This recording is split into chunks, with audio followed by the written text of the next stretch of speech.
Hey everyone, welcome to Strange Stories, where we explore near-death experiences and supernatural stories from people who've had a glimpse of the other side.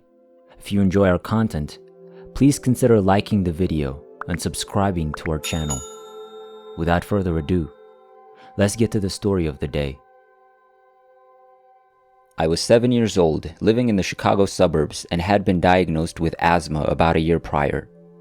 I was still in the beginning stages of immunotherapy, trying to figure out what I was allergic to, and my asthma was not always under control. I was having trouble one night, and the inhaler was not helping.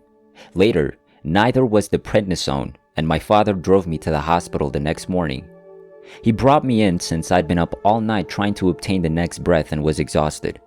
I was given something that felt quite similar to the general anesthetic I experienced much later in life prior to 2 surgeries. I'm not sure what I was given. All I remember is feeling shaky and chilly, followed by a warm sensation and the capacity to breathe returning. I was exhausted, and despite the nurse's request that I stay awake, I fell asleep. Later, I discovered that I had ceased breathing entirely. I'm not sure if my heart stopped beating or not. I became aware of the passage of time and entered a dreamy state that evolved into a nightmare from which I could not awaken. As I looked down on someone on bed with doctors operating around them, I had an odd physical experience. It appeared to be evening. I was peaceful, but I desperately wanted to wake up. I was perplexed and hadn't made the cognitive link as to who was in the bed.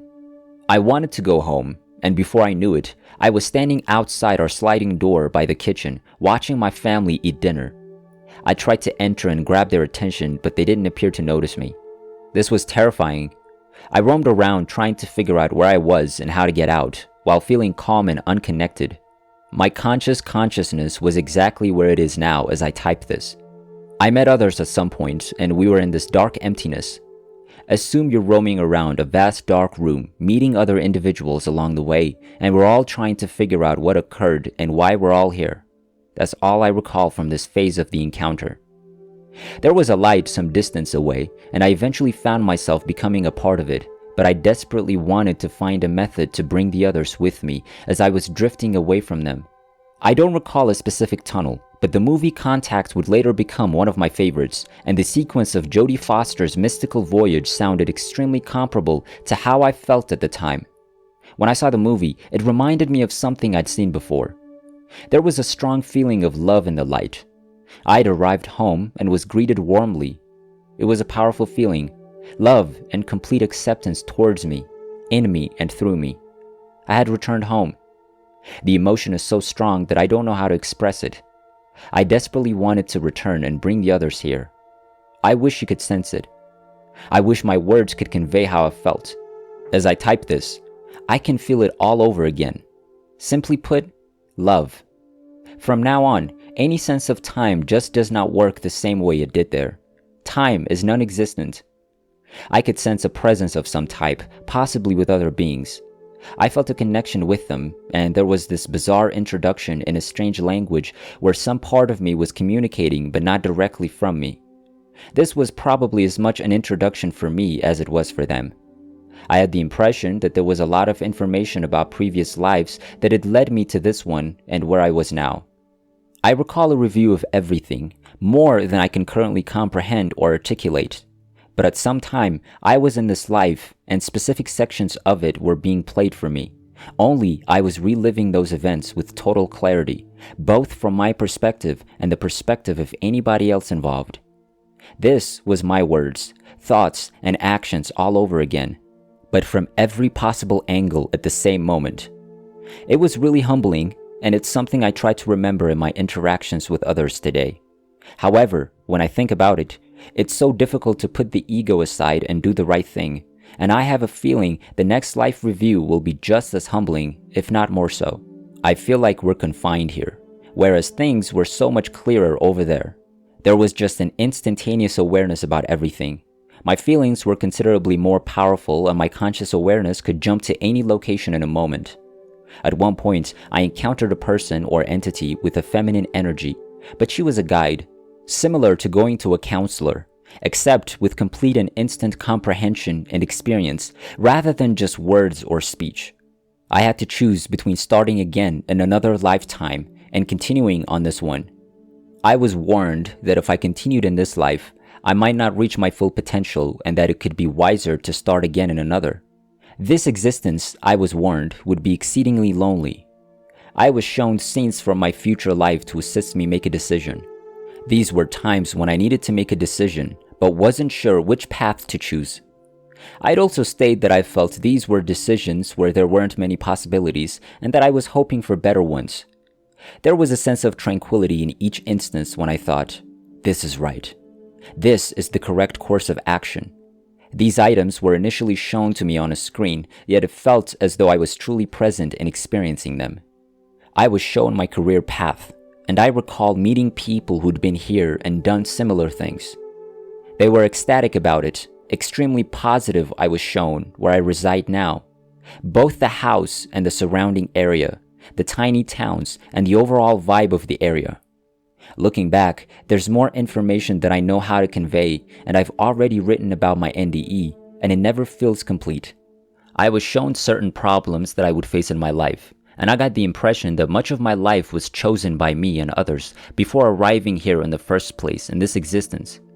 I'm quite confident my location and asthma were picked to assist me in accomplishing what I set out to do in this life, but specifics are escaping me at this time owing to the lack of clarity here. It's difficult to discuss and a little perplexing. I recall being in a building that resembled the Space Needle in Seattle. Before I was born, my parents lived there for a few years. Throughout this event, I recall asking my guide specific questions to help me make my decision. Starting anew in another life seemed like a wild card, and despite the problems I was presented with, my relationship to the people in my life was strong enough to keep me here, even though I was left with the impression that it would be preferable to start over.